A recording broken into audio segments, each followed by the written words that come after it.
of Africa, right? So we got the castle back there in the distance. So in that we can see some of the orange rooftops. Majority of those were built after the earthquake, so early 1800s. And then we can still see, if you guys come over here, we can still see the top of the lift, the top of the elevator, showing up from the 1900s. Okay, and then we have this for me shitty franchise. Go check it out. I mean, I don't know, guys, but I much rather prefer the regular ones, no cheese, right? And then we have the franchise. So it's like one little scene, one snapshot, one frame. We got the collision of all of these moments in the history of Portugal, right? The convent, 1300s, the castle, 8 to 900s, the rooftops, late 1700s to the beginning of the 1800s, and then the top of the lift, 1900s, and then this little franchise. I don't know how long ago it showed up, like a few years ago. Like, I don't know. I don't even know if it's like 10 years already, but still, it's a very interesting one. Let's go, guys, around the convent over here. Let's check out what's happening in the square in front of it.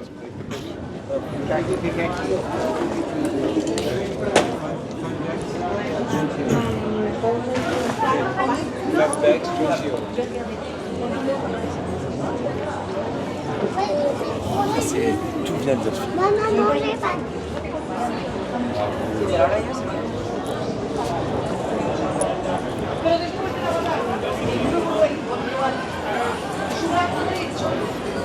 que todo sonreía más cuando yo fui a hablar con el rey y le dijo, mira. Okay, guys, over here we got the Carmo Square, C-A-R-M-O, Carmo Square, where we have the entrance to the convent. Nowadays, it's an archaeological museum, and they also organize these light shows under the stars, because as you guys can see, the roof was completely torn apart. So you guys go in the cloisters, and you'll see that you just see the naked arches. There's no roof above it.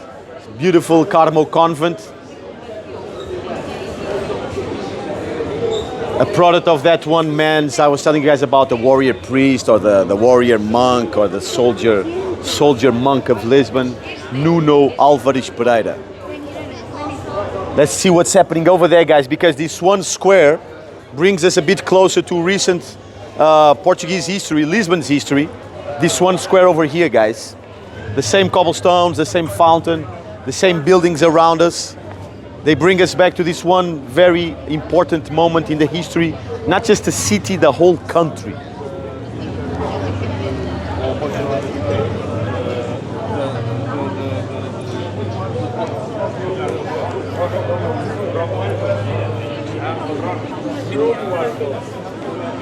Over here, guys.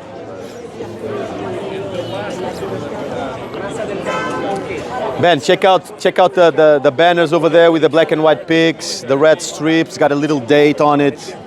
The 25th of April, 1974. Let's come over here, guys, this way. Yeah, you guys see the competition I'm talking about. Look at this, all of this would-be tours, man. It's like it's impressive.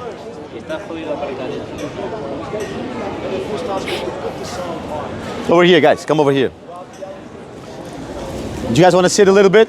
You guys good? Yeah, I'm good.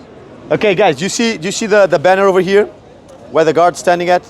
The banner, 1974, the 25th of April. To tell you guys about it, let's first go to Harry Potter. Just a little joke. Do you guys know Harry Potter? Yeah. The mythology of Harry Potter. You guys know a little bit about Hogwarts? Hogwarts, the school for wizards, with the 4 families, the Slytherins. Polish wizard. Yes, love it. You guys know the Slytherins, usually like the bad guys in the books, right? Do you guys know who is the main figure for the Slytherins? Sankt Slytherin, it's a surname, isn't it? Yeah, that's a surname. Yes, Yeah. yes. If I tell you Salazar Slytherin, rings any bells? Xavier? Salazar. Salazar Slytherin. Ahí es Salazar. Salazar, but not the Salazar? Salazar, yeah. Salazar Slytherin in the books, the mythology of Harry Potter would be the founding father of the Slytherins in the books, right? And so the story goes that J.K. Rowling was living in Porto. Oh shit! She was she was living in Porto, in the north of Portugal when she first started writing the first drafts of Harry Potter. And this is more or less around 94 to 96. Yeah. She was living there working as an English teacher when she first started coming up with the whole mythology, right? And so Salazar, if you've been in Portugal for a minute, it's a very, very infamous, not popular, not famous, infamous name. This would be the name of the fascist dictator. We had this totalitarian, right-wing, conservative, ultra-religious regime here in Portugal for the good part of, like, I would say 50 years. We can start counting more or less unofficially or officially around 1926 up until 1974, guys. Totalitarian regime, propaganda machine, secret police.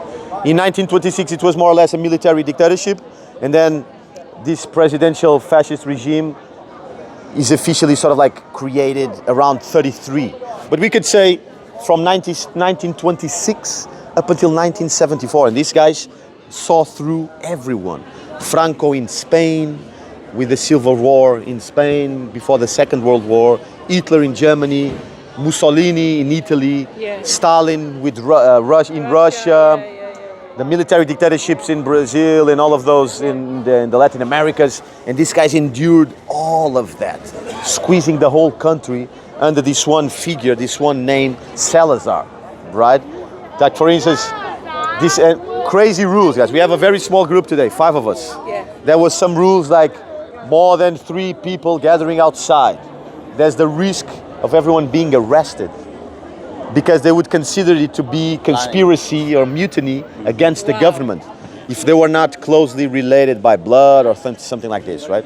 Crazy rules like this. No displays of affection in public, so no holding hands, kissing in public, things like this, like crazy things. You have a full-on political police, like the secret police, like imagine, say, the KGB or the Stasi in Germany, something like that, right? Spying on people, keeping tabs on people, having people disappear, torturing people, persecuting the resistance underground, right? Killing people, obviously. In terms of the violence, in terms of the people that got killed, it's not as violent as you would say, obviously, with the Nazis, obviously, there's no comparison, obviously, but with Stalin, say, even no comparison with Stalin, because loads of, like, thousands of people killed, The same was in killed in the gulags, in Poland also the same. It's insane. But the crazy thing is these guys were getting a lot of leverage throughout the decades, obviously, as you guys can imagine. From, we can say pretty much the ending of the 20s up until 74. Almost 50 years, 40 years, some people say a bit more than that, right? Salazar, for instance, is the guy that got Portugal out of this, not involved in the Second World War, right? Imagine this, we got a full-on fascist regime at the same time as Hitler in Germany and Mussolini in Italy, full-on fascists, right? But Salazar does not side with those guys. Why? Because in Portugal, with Portugal and Great Britain, we have the Windsor treaties. It's kind of like a military, sort of like a peace treaty, something like this, an allegiance signed between the Portuguese and the Brits. Your people, guys. All the way back in the 1400s. And so it's as simple as, you guys need some help, we'll show up.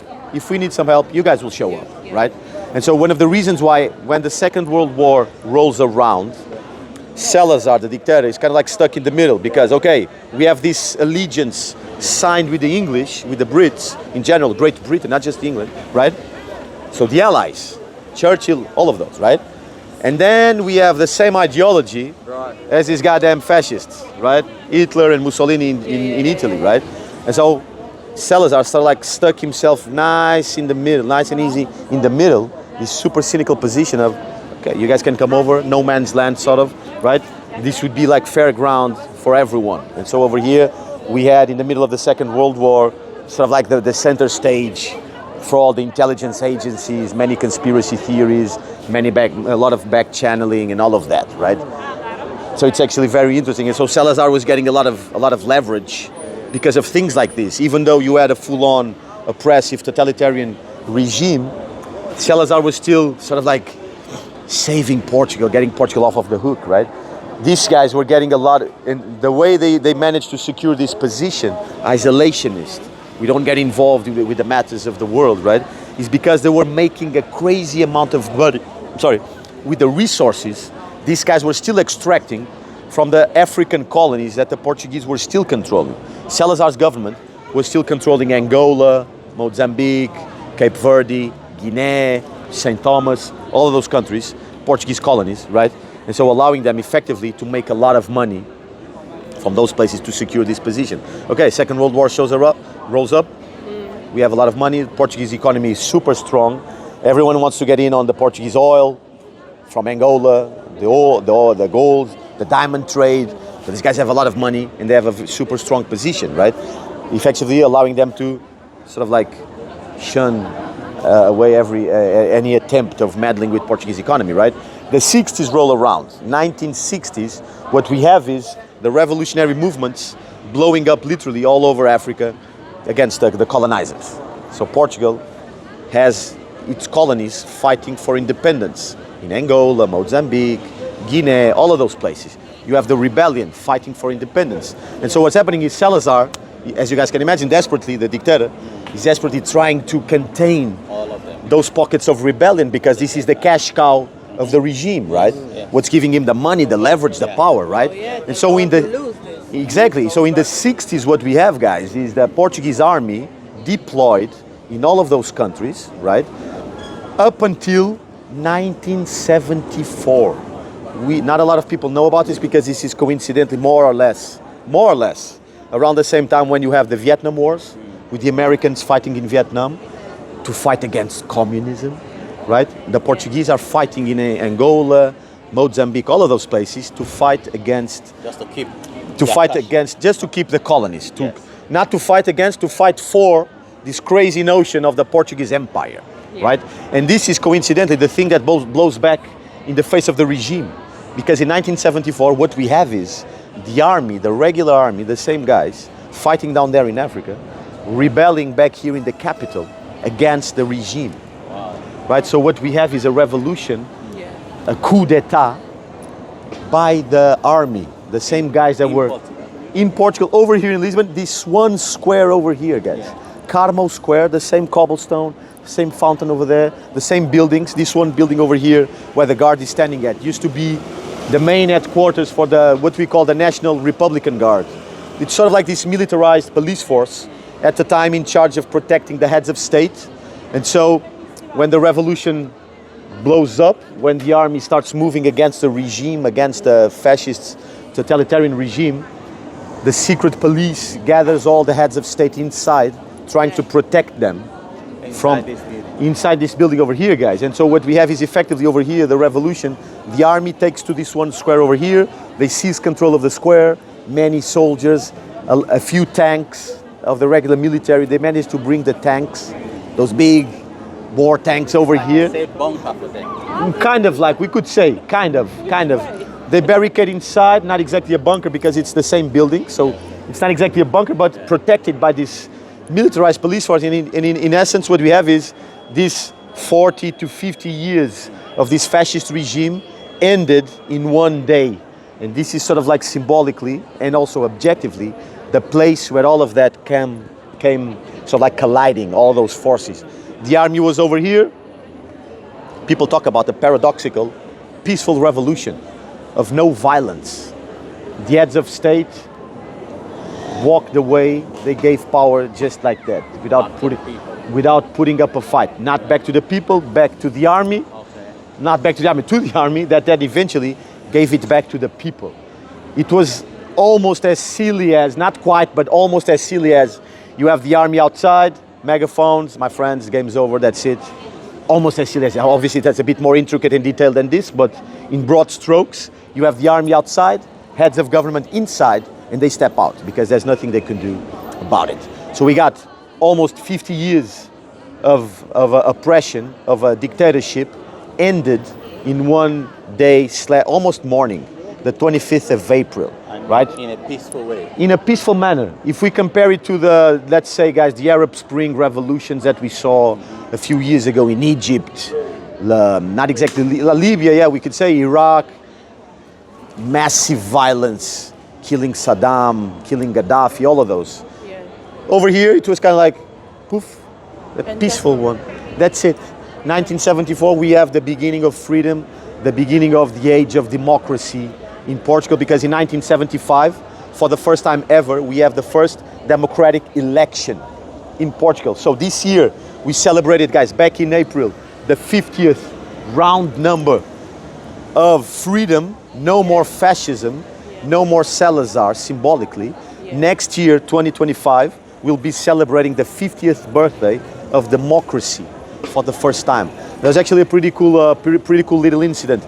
There was a woman that worked around here, and she was coming to the office. She had a little bouquet of red flowers. There was some sort of party going on the 25th of April. Yeah. She starts seeing loads of soldiers all around. She's super scared. Oh my God, totalitarian regime, right? The regime is coming for us because the streets are packed full of soldiers. She's super afraid, almost crying and all of that. One of the soldiers realized, oh my God, this woman is in distress. Ma'am, don't worry, be calm, be cool. We are here for you guys. We are here to take power away from the regime, to give it back to our people. And so literally what we have is this one woman with the red flowers, with the red bouquet. The soldiers start grabbing the flowers off of the woman. Ma'am, would you mind if we took some of the flowers? And they literally start loading their rifles.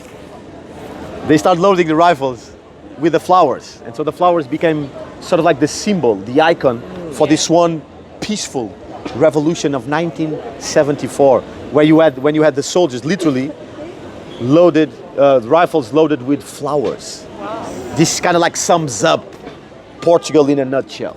50 almost years of oppression. Everyone's numb to it. Everyone shuts up about it. No one moves an inch against. I mean, there's a lot of people, don't get me wrong, there's a lot of people fighting, there's a lot of people joining the resistance, a lot of people dying because of that, obviously. A lot of lives and families destroyed because of this. But as a whole, as a country, we are numb about it. One morning, the army rebels peacefully. It's very paradoxical. This is very representative of the Portuguese. It's very interesting. And so guys, this is the square that not just symbolically, but objectively represents the beginning of freedom for us 50 years ago. Wow. Carmo Square over here. Let's walk up, guys.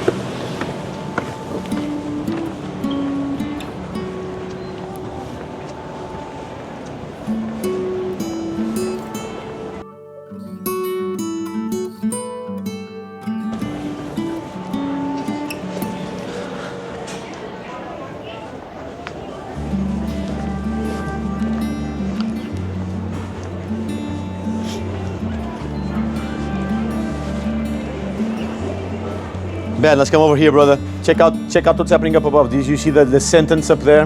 This is a very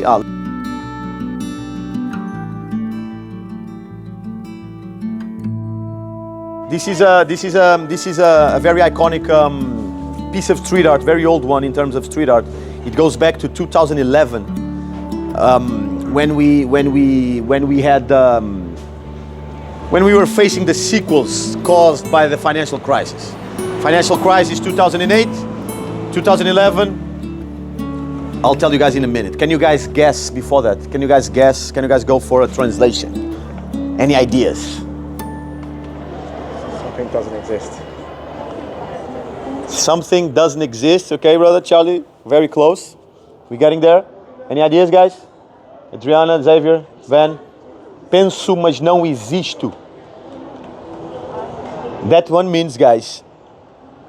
Money. No. Oh, no, it's related to money, always, but not quite. It means I think, penso, to think, I think, but I don't exist. Oh, okay. It's a subversion. Yeah. It's a subversion of I think, therefore I am.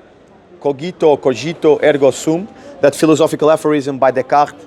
I think, therefore I am. But this one over here is kind of like a negation of that. I think, but I don't exist. I think, but I'm not. This one's related, guys, to the financial crisis. 2008, financial crisis. North America blows up all over the world, right? In Portugal, very weak economy nowadays. We are part of the European Union, so what we had is the bailouts. A lot of money lent to us by the European Union. Greece, so you guys probably heard about Greece. You guys probably heard about Ireland, closer to you guys. The bailouts, exactly, right? And so Greece at the time, for instance, at some point around these years, 2011, 2012, 13, 14, we call them the austerity years. When essentially, guys, 2008, they give us the money, they've been giving us money, and then leading up to 2011, they come knocking, European Union, pay us back our money, extra interest, extra taxation, all of that, the squeezing of the Portuguese economy, we call it the austerity years. At the time, you guys probably heard about Greece. They were trying to jump out of the European Union like an early Brexit, like a Grexit. But they couldn't do it. It's a much smaller economy. So this kid at some point, back in 2011, the artist is called Plus Minus. Not a kid, obviously. Plus Minus. He's much younger in 2011, the guy. Plus minus, the symbols. Mais ou menos, plus minus, more or less, the symbols. Right? He came up with this piece. I think, therefore, I think, but I don't exist. In the sense of, it's kind of like this idea, we have an independent country, but we're not free. But we're not free, exactly. That's exactly it, brother. That's exactly it. And so it's an illusion, this idea of agency and independence, because Portuguese economy is completely dependent and predicated on the whole. And so that's one of the reasons why, back then, when Salazar was still at the helm, there was still a lot of people falling to the idea of, oh, we got the strong leader, strong economy, all of that, right? It was giving him a lot of leverage because of that, right? Cool story. I think that's a cool story for you guys to listen to. Revolution, guys, we had 1974 back there, right? The revolution symbolically, objectively over there, but then all over the city, obviously, all over the country. 1974. Eventually, we have in the next year the democratic election of 1975, and then eventually afterwards in the 80s, Portugal joins the European Union, right? We got 2024. Let's jump back to 2002. 2002, right? So not even 30 years after the first democratic election or after the revolution, right? 74 to 2002 is kind of like 28 years, right? There's a TV show.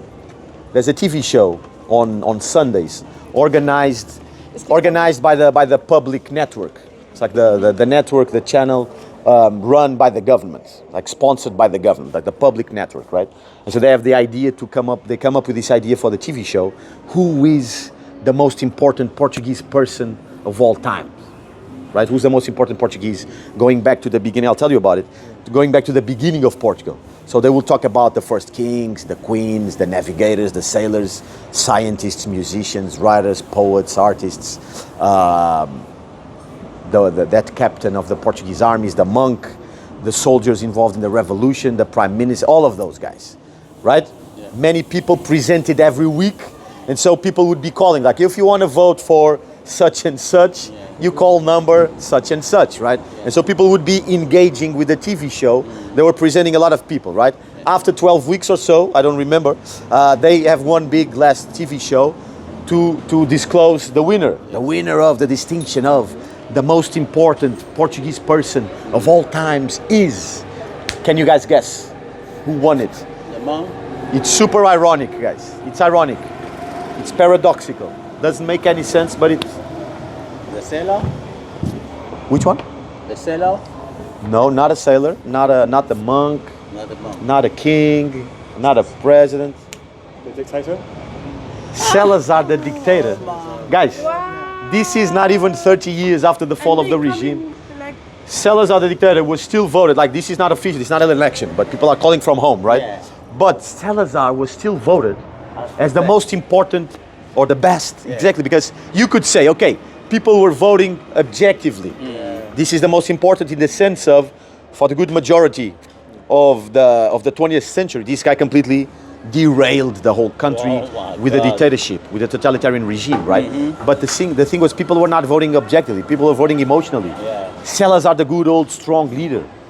It completely messed up the whole idea of the TV show, as you guys can imagine, because this is democracy run by the public network. So it's like Salazar's not supposed to win it, right? Yeah. But he still won it. So then interesting. they were sending a lot of news reporters all over the country, the city over here. They were talking to people on the streets, trying What to do you understand. think about it? Trying to understand, Yeah. right? And so the more they talked to the older generations, the more they got the same feedback. The strong leader, Yeah, the because guy. the old generation doesn't like people like that. But the new generation Exactly. don't. The leader that got us off of the Second World War, kept the country tight, religious, old values. There was security, there was money, there was stability, strong economy. Yeah. We did not have to bend the knee or pay tribute to any European Union whatsoever. There were still a lot of people still saying, "Oh, we were still controlling the old African colonies. Imagine how much money we would be making, how relevant our economy would still be." And then people were like, the reporters, my friend, but what about the ideas of colonization, empire, oppressing other peoples in other countries, right? But imagine check out the state in which those countries are right now. Mad corruption in Africa, poor, Yeah. the elites getting all the money, all the power, right? But I mean, people were pretending there was not all of those implications behind it. It's crazy, right? Oppression over here, secret police arresting and torturing people. What about that? Ich finde lustig. I mean, people should have known better. A lot of people knew they were not supposed to talk about certain things or do some other things, right? So a lot of people pretending there was not a full-on dictatorship, a full-on propaganda machine, a full-on secret police, all of that, right? A lot of people also, we got to be honest, did not exactly knew.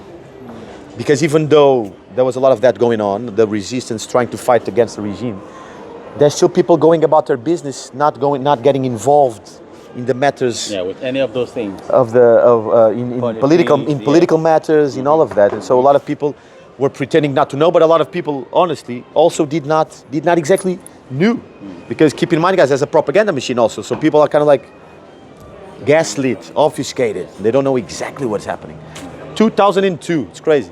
And then we would think, okay, 2024, right now, Yeah. 20 years later, let's walk, guys.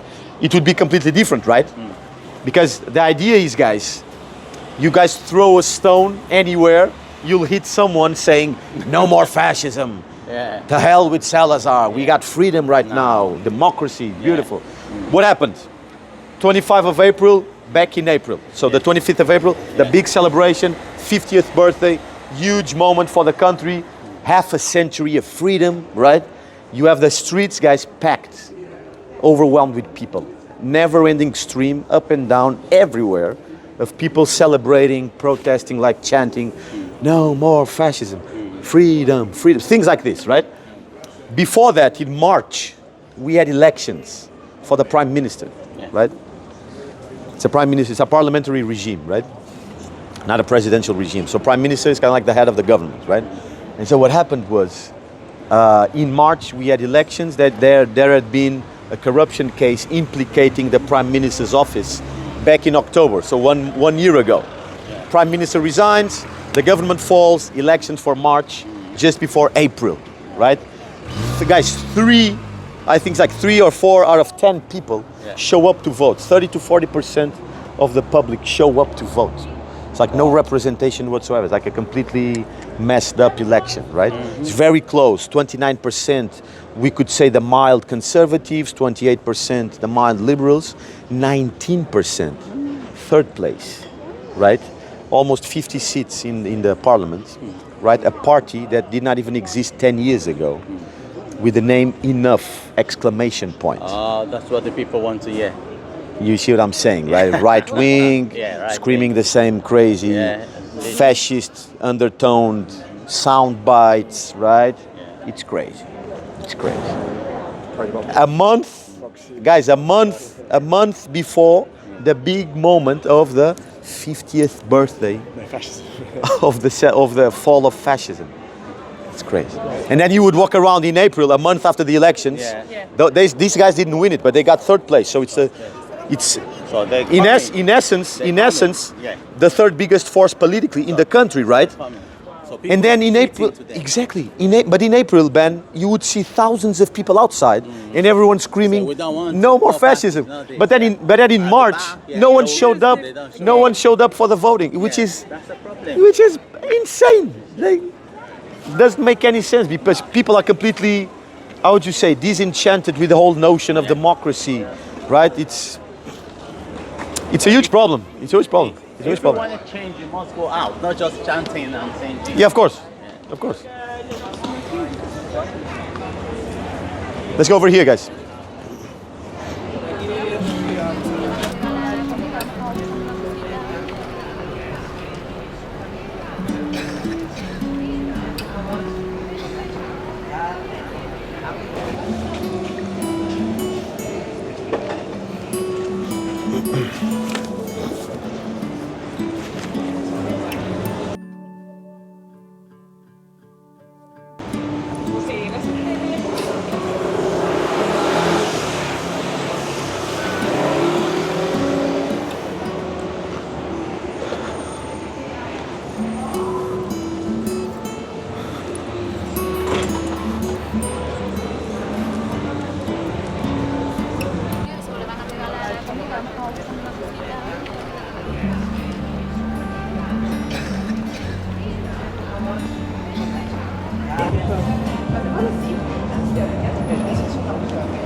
Let's go this way, guys.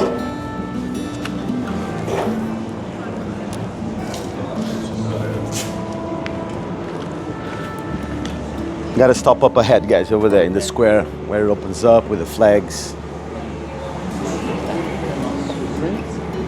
So over here we got the Trindade area over there. That one neighborhood over here. You see the name over there, Trindade. It's kind of like a little bit fancier, I would say. Some cool restaurants over here. We are very close. We are very close to this area that functions as the center for the nightlife of Lisbon over here. The neighborhood called Bairro Alto, the high neighborhood, literally. Physically, it means the high neighborhood. But it's kind of like this whole area with the most concentration of bars and restaurants, some little clubs just around the corner over there. I'll tell you guys how to get there afterwards. The tram don't come through. No, not this one. This one's closed. This is a closed street. This one over here, guys.